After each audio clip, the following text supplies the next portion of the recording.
pulis na dito as security.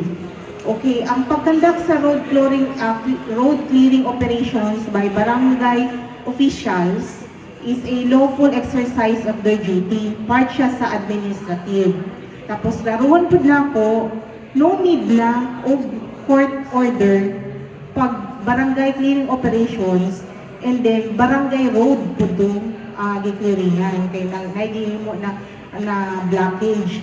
Kana siyang role sa mga barangay officials o barangay captain, part na siya dito sa Local Government Code of 1991 or RA 7160.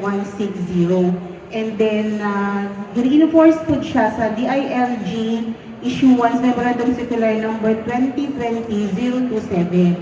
And then, ang role sa PNP, nakalakip na po siya dito sa DILG Directive para mo-assist sa security, in terms of security, pag-enforce sa mga barangay officials sa provision sa katong barangay clearing operations.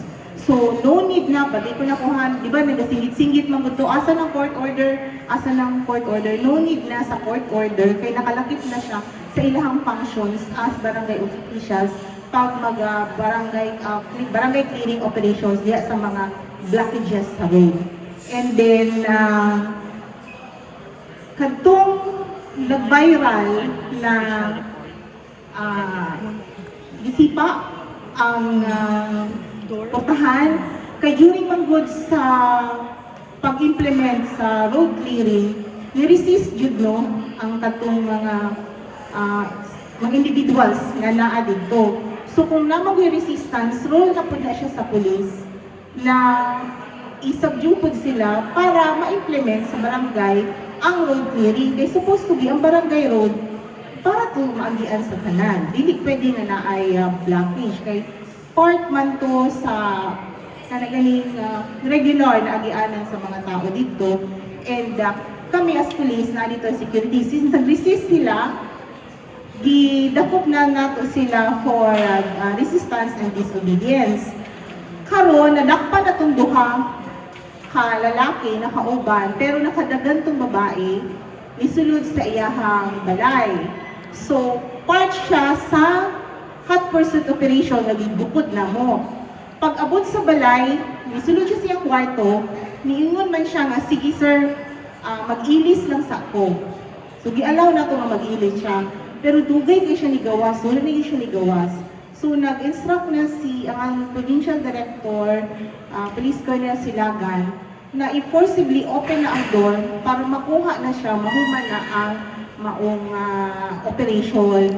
And then, na-filean sila o case, Republic Act, Republic Act, kaning disobedience. RPC 151, Resistance and Disobedience to Authority and their agents. Gina-argue man good ma'am kung about the warrantless arrest daw dito. No need for warrant.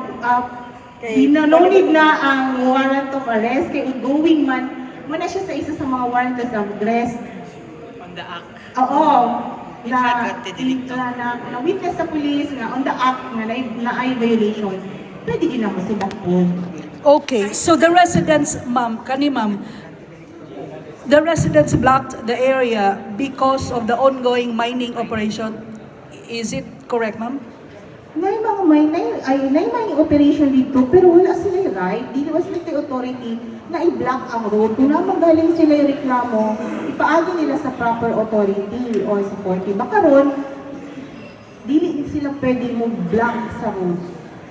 Motong, nagkuhan din nun, may mga notices. In fact, nagkuhan din ng barangay resolution na i-dismantle na ito na blocking. So another question, ma'am, nganong si PD mismo ang nangunay and Sir Julius also used the name of PNP Chief Torre.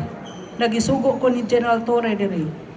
Part man po sa amo ang mandate ang pag-secure, no? And then, isa sa pinaka-highest na muna commanding officer is the Chief PNP. So, ano na siya? Directive down to the next level. So, nag-mention si Sir Julius, sa name ni Sir Torre, pero basically, trabaho na mo ang i-secure. Di ba kung naapoy mga demolition, naapoy mo dito as security. Pero kung resist yun ang mga kuan, pwede po na madakpo. Okay. Thank you. So, gusto po na akong ipaabot na in all our actions, gina-verify po na namo. No, kung in accordance to the law po ba ang action sa mga partner na mo na agencies o barangay official. So, na-verify na ginagawa na barangay road to siya. And then mo-implement si barangay sa road clearing. And then, kabalo masad na no need na ang court order. So, namin dito to assist.